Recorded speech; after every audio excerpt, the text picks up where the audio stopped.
యేసుక్రీస్తు ప్రభు జన్మ వృత్తాంతము. ఆ దినములలో సర్వలోకమునకు ప్రజాసంఖ్య వ్రాయవలెనని కైసర్ ఔగుస్తు వలన ఆజ్ఞ ఆయను. ఇది కురేనియు సిరియా దేశమునకు అధిపతి అయి ఉన్నప్పుడు జరిగిన మొదటి ప్రజాసంఖ్య. అందరూ ఆ సంఖ్యలో వ్రాయబడుటకు తమ తమ పట్టణములకు వెళ్ళిరి.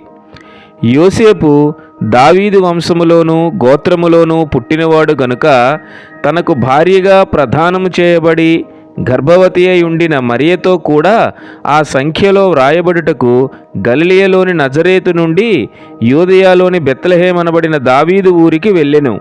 వారక్కడ ఉన్నప్పుడు ఆమె ప్రసవ దినములు నిండెను గనుక తన తొలిచూలు కుమారుణ్ణి కని పొత్తిగుడ్డలతో చుట్టి సత్రములో వారికి స్థలము లేనందున ఆయనను పశువుల తొట్టెలో పరుండబెట్టెను. ఆ దేశములో కొందరు గొర్రెల కాపరులు పొలములో ఉండి రాత్రివేళ తమ మందను కాచుకొనుచుండగా ప్రభువు దూత వారి యొద్దకు వచ్చి నిలిచెను. ప్రభువు మహిమ వారి చుట్టూ ప్రకాశించినందున వారు మిక్కిలి భయపడిరి. అయితే ఆ దూత, భయపడుకుడి, ఇదిగో ప్రజలందరికీ కలగబోవు మహా సంతోషకరమైన సువర్తమానము నేను మీకు తెలియజేయుచున్నాను. దావీదు పట్టణమందు నేడు రక్షకుడు మీ కొరకు పుట్టియున్నాడు. ఈయన ప్రభువైన క్రీస్తు. దానికి ఇదే మీ కానవాలు. ఒక శిశువు పొత్తిగుడ్డలతో చుట్టబడి ఒక తొట్టెలో పండుకొని ఉండుట మీరు చూచెదరని వారితో చెప్పెను.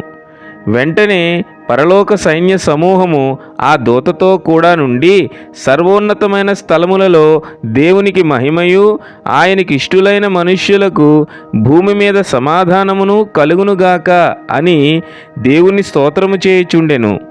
ఆ దూతలు తమ యొద్ద నుండి పరలోకమునకు వెళ్ళిన తరువాత ఆ గొర్రెల కాపరులు, జరిగిన ఈ కార్యమును ప్రభువు మనకు తెలియజేయించి ఉన్నాడు.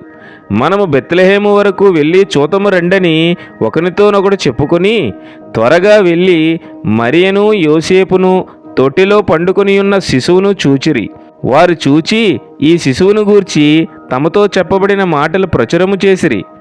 గొర్రెల కాపరులు తమతో చెప్పిన సంగతులను గూర్చి విన్నవారందరూ మిక్కిలి ఆశ్చర్యపడిరి. అయితే మరియా ఆ మాటలన్నీ తన హృదయములో తలపోసుకొనుచు భద్రము చేసుకొనెను. అంతటా ఆ గొర్రెల కాపరులు తమతో చెప్పబడినట్టుగా తాము విన్నవాటిని కన్నవాటిని అన్నిటిని గూర్చి దేవుణ్ణి మహిమపరచుచు స్తోత్రము చేయుచు తిరిగి వెళ్ళిరి.